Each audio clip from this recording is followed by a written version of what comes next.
হলেন অমরপুরের প্রাক্তন কংগ্রেস নেতা তথা এক সময়ের এমডিসি নির্মল চন্দ্র দাস। আগরতলা শেষ নিঃশ্বাস ত্যাগ করার পর তার মরদেহ নিয়ে আসা হয় প্রদেশ কংগ্রেস ভবনের সামনে। সেখানে দলীয় পতাকা ও ফুল দিয়ে শেষ শ্রদ্ধা জানান প্রদেশ কংগ্রেস নেতৃত্ব। সেখানে ছিলেন বিধায়ক সুদীপ রায় বর্মন, পিসিসি সভাপতি আশিস কুমার সাহা সহ অন্যান্যরা।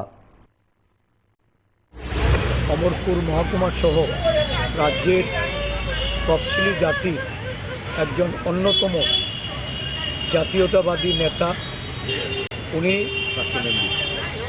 স্বশাসিত জেলা পরিষদের প্রাক্তন মেম্বার ছিলেন।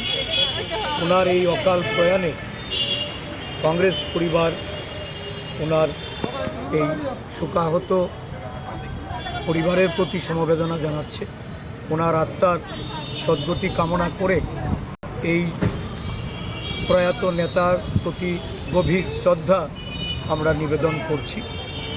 এক সময় দুর্ধর্ষ একটা তফসিলি জাতির গোষ্ঠীর একদম তৃণমূল স্তর থেকে উঠে এসে জীবন সংগ্রামের যে লড়াই, জনস্বার্থে যে লড়াই, এই লড়াই উনি করেছিলেন।